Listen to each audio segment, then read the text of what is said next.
उन्हाळ्याला सुरुवात झाली की लग्न सराई सुद्धा सुरू होते आणि लग्नामध्ये एकदा की आपण गेलो जेवायला बसलो की सगळ्यात अगोदर आठवतो तो म्हणजे मठ्ठा। तर आज आपण हाच लग्नपंक्तीमध्ये मिळणारा मठ्ठा अगदी घरच्या घरी तयार करणार आहोत। अगदी चव जरी म्हणाल तर हे लग्नपंक्तीमध्ये जसा होतो अगदी तसाच घरी तयार करणार आहोत। त्यामुळे व्हिडिओ शेवटपर्यंत पहा। आवडल्यास लाईक नक्की करा। तसेच तुम्ही चॅनलवर नवीन असाल तर चॅनलला नक्की सबस्क्राईब करा। चला तर मग वेळ न घालवता अगदी झटपट तयार होणारा मठ्ठ्याची रेसिपीला सुरुवात करूया। तर आपण हा मठ्ठा एक 4 ते 5 जणांसाठी बनवणार आहोत। तर त्यासाठी आपण मिक्सरच्या भांड्यामध्ये 3 मिरच्या घेतलेल्या आहे। मिरचीचे प्रमाण तुम्ही कमी जास्त सुद्धा करू शकता। त्यानंतर 1 इंच आलं घ्यायचं आहे। नंतर आपल्याला 6 ते 7 पुदिन्याची पानं घ्यायची आहे आणि याला चांगले आपल्याला बारीक वाटून घ्यायचे आहे। त्यानंतर मी या ठिकाणी मातीचे भांडे घेतले आहे। त्यामध्ये आपल्याला दही घालायचे। आता दही आपल्याला खूप जास्त आंबट दही घालायचे नाही। आता मठ्ठा बनवत असताना आपल्याला दही हे फ्रेश घ्यायचे आहे। ताजे दही आपल्याला या ठिकाणी वापरायचे आहे आणि खूप जास्त आंबट सुद्धा नको आपल्याला दही। तर या ठिकाणी मी अर्धा वाटीपेक्षा थोडे जास्त दही घेतलेले आहे। साधारण मी या ठिकाणी पाव वाटी दही शिल्लक ठेवलेला आहे। आता दही आपण यामध्ये घातले।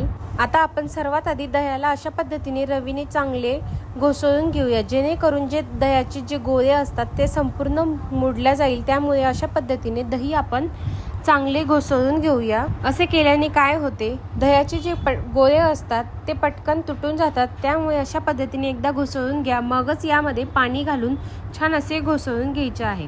तर दही या ठिकाणी मी चांगले घोसळून घेतले। आता यामध्ये आपण साधारण 1 वाटी ते 1.5 वाटी आपण पाणी घालूया। पाण्याचे प्रमाण तुम्ही आवडीनुसार कमी जास्त सुद्धा करू शकता। आता पाणी घातले की याला चांगले आपण घोसळून घेऊया। तर मी या ठिकाणी थंड पाण्याचा वापर करत आहे। हवं तर तुम्ही तुमचे माठातले जे पाणी असते ते सुद्धा या ठिकाणी वापरू शकता किंवा बर्फाचे क्यूब सुद्धा तुम्ही या ठिकाणी वापरू शकता।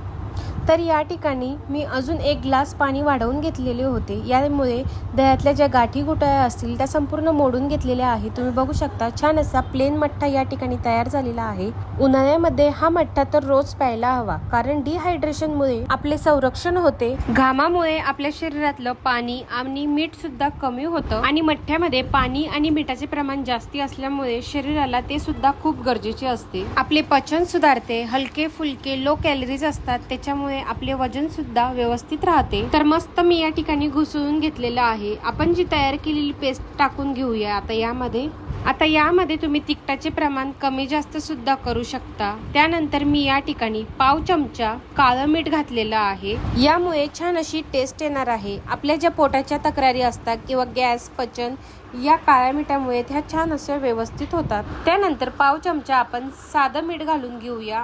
पाव चमचा आपण जिरेपूड घालूया। नंतर आपण 1 चमचा साखर घालूया। जिरेपूड घालत असताना भाजलेल्या जिरेची पूड घालायची आहे।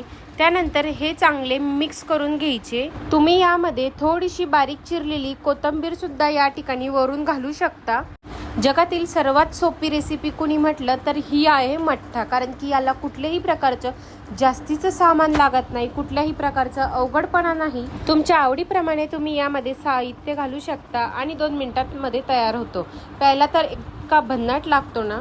तर आपला या ठिकाणी उन्हाळ्यासाठीचा मठ्ठा तयार आहे। जर हा मठ्ठा थंड नसेल तर तुम्ही याला काही वेळ फ्रीजमध्ये सुद्धा ठेवू शकता। आता लग्नपंक्तीतला मठ्ठा सुद्धा आपल्याला घरीच तयार करता येईल, इतका सोपा आपण मठ्ठ्याची रेसिपी बघितली। तर मस्तपैकी आपला थंडगार मठ्ठा या ठिकाणी तयार करून झालेला आहे। आता उन्हाळ्याला तर सुरुवात झालेलीच आहे, तर मग वाट कसली बघताय? वेळ न घालवता लगेचच मठ्ठा बनवायला घ्या आणि मस्त अशी उन्हाळ्याची मजा दुप्पट करा। तर मग कशी वाटली तुम्हाला ही मठ्ठ्याची रेसिपी? जर तुम्हाला ही रेसिपी आवडली असेल तर 1 लाईक जरूर करा। तसेच तुमच्या मित्रपरिवाराला शेअर करा। तुम्हाला अशाच थंडगार कोणत्या रेसिपी बघायच्या असेल तर तसे मला कमेंटमध्ये नक्की सांगा। पुन्हा भेटूया अशाच एका नवीन व्हिडिओमध्ये। तोपर्यंत धन्यवाद।